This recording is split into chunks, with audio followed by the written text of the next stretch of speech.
سیدی عرض یہ آپ کا منہ اور طرف ہے، مائکرو فون کا اور طرف ہے. سیدی عرض یہ کر رہا ہوں ہاں جی کہ قرآن کریم میں جزا سزا اور قیامت کا اور حیات البعد الموت کا بہت کثرت سے ذکر ملتا ہے. ٹھیک ہے. لیکن اہل کتب کی کتاب میں اس کا ذکر نہیں ملتا. اگر کہیں ملتا بھی ہے تو وہ اس طرح کا ذکر ہوتا ہے جس طرح بعض قیامت کے واقعات کو ہم اسی دنیا میں منطبق کر دیتے ہیں. اس کی کیا وجہ ہے؟ اور دوسرا اس سے ملتا ہے دوسرا حصہ اس سوال کا یہ ہے کہ اگر ایک شخص حیات بعد الموت کا قائل ہی نہیں تو اس کو کیا دلائل دیے جا سکتے ہیں؟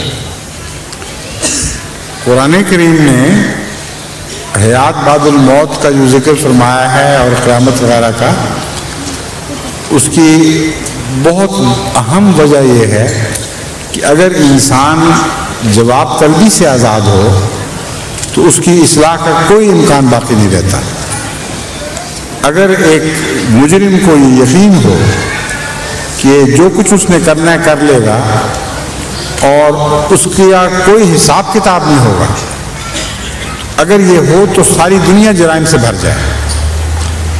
بس مذہبی جرائم کی روک تھام کے لیے یہ لازم ہے کہ انسان کو حساب کتاب کا پابند کیا جائے اور اسے بتایا جائے کہ ایک روز ضرور آئے گا جس میں اس کا حساب کتاب ہوگا، اور اس کے نتیجے میں انسان اپنے حیات بعد الموت کے حساب کتاب سے ڈر کر اس دنیا میں تقوی کی زندگی بسر کرتا ہے. بس جتنا حیات بعد الموت پر یقین ہو اتنا ہی انسان زیادہ بچ کر زندگی گزارتا ہے اور خدا کے احکام کے تابع رہتا ہے. جن قوموں سے یہ یقین اٹھ جائے وہ مادر کی طرح آزاد ہو جاتی ہیں، ان کی اخلاقی قدریں تباہ ہو جاتی ہیں، ان کی اخلاق کی کوئی ضمانت نہیں دی جا سکتی. یہ وجہ ہے کہ قرآن کریم نے ان چیزوں پر بہت زور دیا ہے. جہاں تک مفسرین کا یا دیگر علماء کا تعلق ہے، سابقہ سے مجھے بحث نہیں، لیکن حضرت مسیح موعود علیہ السلام نے اس مضمون پر اتنا زور دیا ہے کہ آپ حیران ہو جائیں گے پڑھ کر کہ کس طرح بار بار ہمیں بتایا ہے کہ موت کو یاد کرو، اس کے بغیر تمہاری اصلاح نہیں ہو سکتی. زیارت قبور کرو، دیکھو کہ انسان کا کیا انجام ہے، اور یاد کرو کہ تم نے ضرور خدا کے حضور پیش ہونا ہے. بس حقیقی اور سچے مذہب کا دوسرا کنارہ حیات بعد الموت ہے. آغاز اس دنیا سے شروع ہوتا ہے لیکن انجام اس دنیا سے پرے جو بھی انسان کا وجود ہوگا یا زندگی کی جو شکل ہوگی اس پر ختم ہوتا ہے. بس یہ نہایت ضروری بات ہے جس پر ایمان کے بغیر انسان کی زندگی سدھر نہیں سکتی. دوسرا پہلو آپ کے سوال کا کیا تھا؟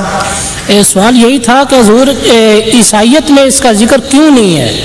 عیسائیت میں ہے ذکر. عیسائیت میں نیو ٹیسٹمنٹ میں ہے کہ جو وہ لوگ جو بدیاں کریں گے ان کے لیے جہنم ہے، اس میں دانت پیسنا ہے، اس میں عذاب ہے.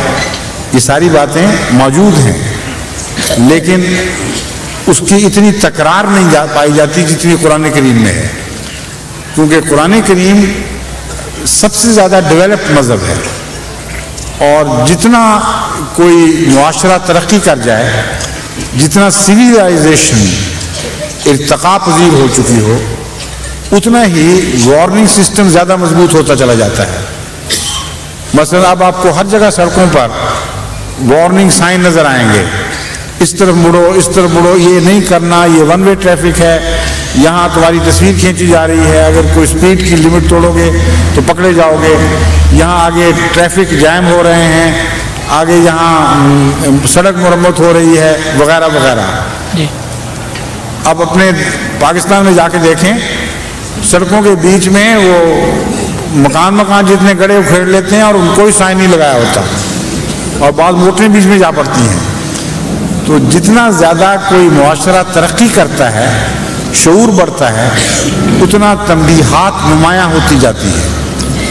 بس عیسائیت کے مقابل پر اسلام بہت زیادہ ترقی یافتہ مذہب ہے.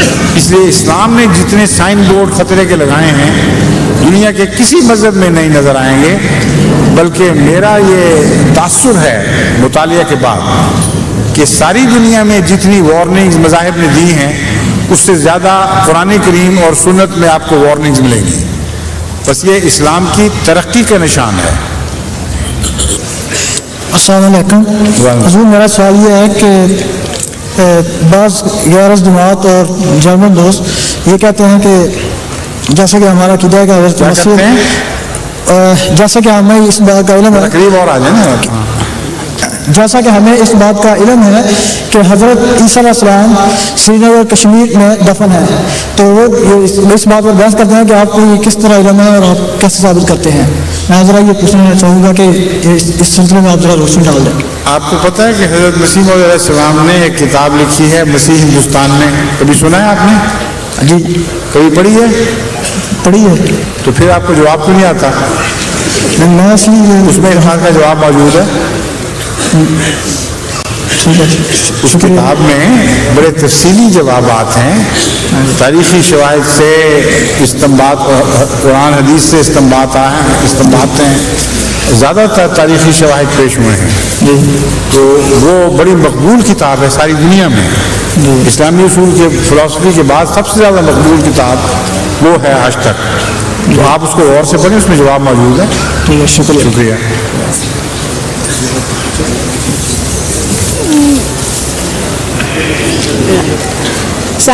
میرا نام ماجد ہے اور میرے ابو کا نام ہے کریم احمد شاہ. کیا نام ہے؟ کریم احمد شاہ. جی.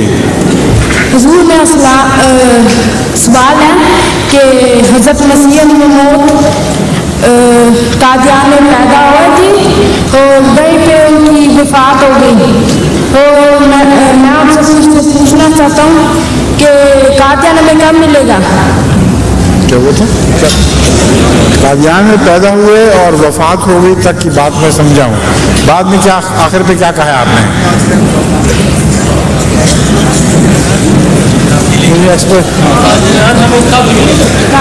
اچھا، اس کا اس سے کیا تعلق ہے؟ قادیان. ٹھیک ہے، اور اس کا پیدا ہونے اور وفات سے کیا تعلق ہے؟ حضرت مرزا غلام احمد کا. دیکھیں، قادیان کے متعلق ابھی کچھ کہنا قبل از وقت ہے، کیونکہ قادیان کا جو جانے کا مسئلہ ہے یہ بہت پیچیدہ ہے اور بہت سی ایسی باتیں ہیں جن کو اس وقت زیر بحث لانا مناسب نہیں ہے. اس لیے دعا یہ کریں کہ خدا تعالیٰ ہمیں یہ اہلیت عطا کرے اور وہ غلبہ عطا کرے جس کے نتیجے میں قادیان مل جائے. غلبے سے مراد سیاسی غلبہ نہیں ہے بلکہ روحانی اور مذہبی غلبہ ہے. سمجھ گئے؟ جی شکریہ.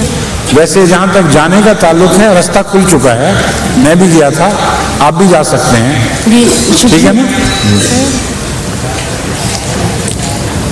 السلام علیکم حضور. وعلیکم السلام ورحمۃ اللہ. حضور سن 1984 سے میں یہاں ہوں. سوال میرا یہ ہے کہ سوئگنس یہوہ ادھر ایک مذہب ہے. کیا مذہب ہے؟ یہوہ. ہاں، یہوہ عیسائیت کی ایک شاخ ہے. ہاں، یہ تو اس میں کافی ساری بد رسومات جو مجھے علم ہے کافی ساری نہیں ہیں. ان سے تبلیغ کے سلسلہ میں کافی بات چیت ہوتی ہے، کافی